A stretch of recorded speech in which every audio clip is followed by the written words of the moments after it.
Good morning. What a beautiful day in western Colorado. It was about 23 this morning at 5:30 when I got up, but it's about 8:30 now and it's 32 degrees and it's coming up. And with the reflection off the front of my shop, because it has a southern exposure, it's really nice to work out here even when it's cold, as long as the wind isn't blowing. So today we're going to notch the 7 pipes for the east wall and get them tacked up, and hopefully the pipe on top. And I'd really like to get the supports across the top also. So today's Saturday, and Sunday we have a family dinner in the shop. So one bay of that has to be cleaned for family dinner. That's something we try to do every week.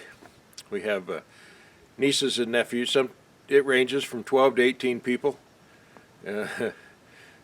But it's really enjoyable. Set up the basketball hoop for the kids and some cornhole. And some people bring their dogs, some people don't. It's great. We really enjoy our family. So it's our greatest gift. Anyway, stick with me. We'll see episode 4. Hopefully you'll learn something. Hopefully I'll learn something. Something I didn't ever mention working with drill stem, sometimes it can be really magnetic. You can see all the filings and stuff that's sticking to the end of it. And the reason it sticks to the end worse is because there's no rust. It's down to bare steel, so it really sticks to the end. So we'll see when we weld this with the wire machine if it has any issues. Put the pipe in the vise so it doesn't turn.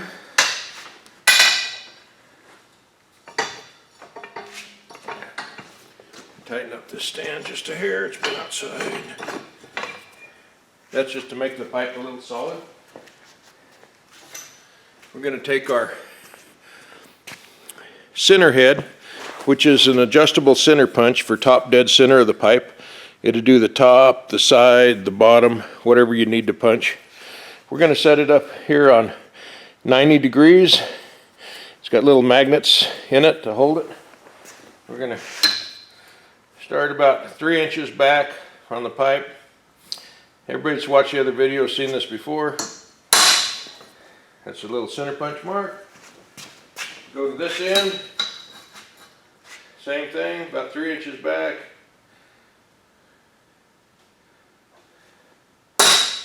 Okay, now we got top dead center marked each end. Doesn't matter what the pipe does, because we have a mark. We have this little saddle for 2 3/8 pipe. You can get these for different sizes. Went over that. You can mark the saddle. You can mark a 22.5, a 45. You can also use it for a wraparound to make a straight mark if you're cutting with a torch or plasma. So we're going to snap it on the pipe. We're going to put the ends flush. This little gap we're going to line up right on that center punch mark. Take our soapstone, nothing too fancy.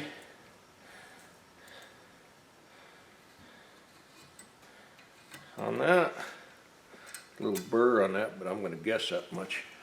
That's as close as I can cut anyway. Okay, now on this particular one we have to do another cut for the pipe going another direction. So I'm going to use the center of this mark on the wraparound, which I believe is 90 degrees off.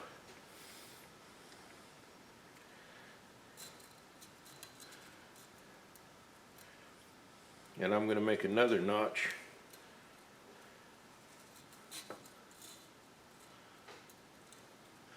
This one's going to have a little bit more of a notch on the top. This is for a pipe that comes out this way also. One this way, one this way. Okay, we'll go to the other end, do the same thing. Out of these 7 pipes, 2 of them will be that way. Have that different cut. These pipes seem to be a little bit more magnetic than the ones we worked before that you've seen. We'll see how that messes us up. If it does, we'll talk about it.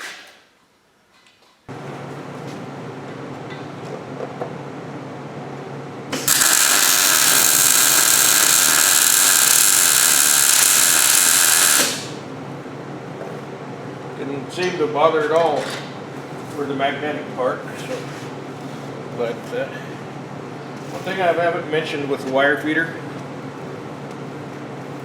keep your wire feed gun straight as you can when you're welding. It helps that wire feed.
I want to get a couple of measurements from like end to end on the pipe, because it's going in crooked, nothing straight here. So usually the best way to do this for just one person is your little clamp. I can clamp that on, maybe. I have some better clamps, I just can't find them.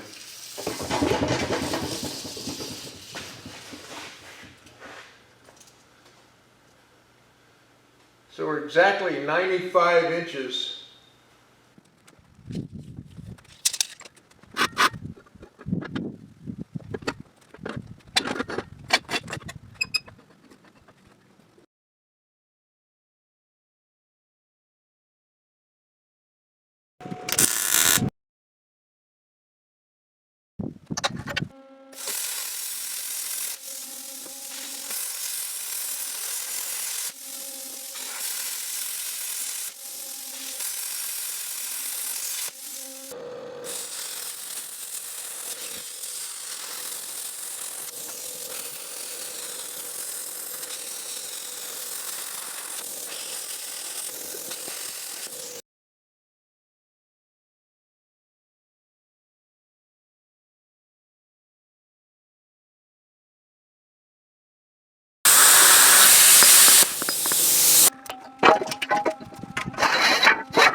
Okay, we're gonna put the last two up.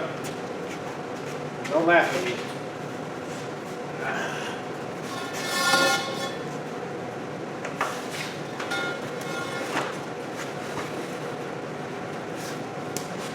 Don't try this at home.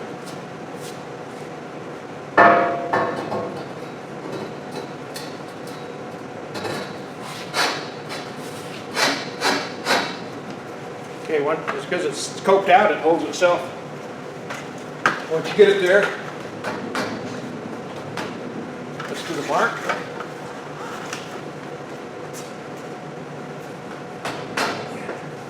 That's to the mark. We'll just a small tack on that, just so it don't fall on my head.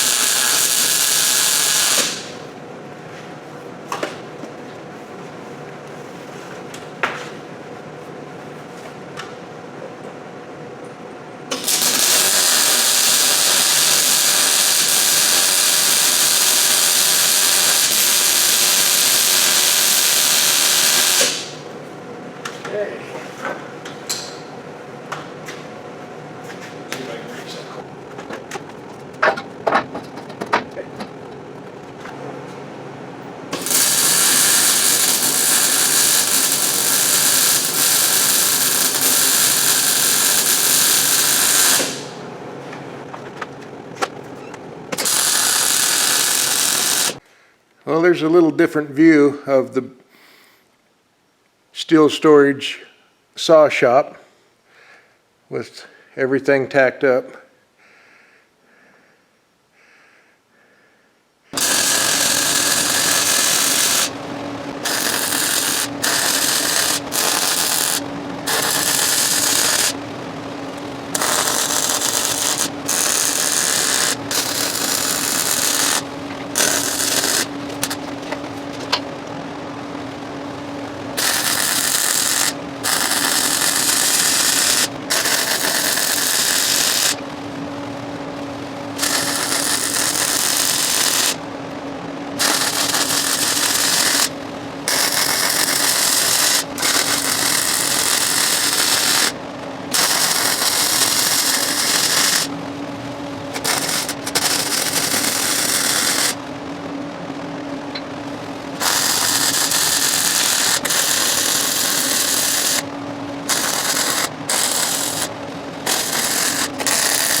Well, that concludes episode 4. 52-inch welds in about 2.5 hours. I do all my welds uphill, and my welder's still running a little bit to cool off before I shut it off. I have to go to the steel supply store next week and get some angle iron. And anyway, thanks for watching. Please subscribe, and I want to thank all the new subscribers. We're getting new subscribers every day. It's awesome. I hope you enjoy watching these videos. They're interesting for me to make, and thank you very much, and I look forward to making many more. Have a great day.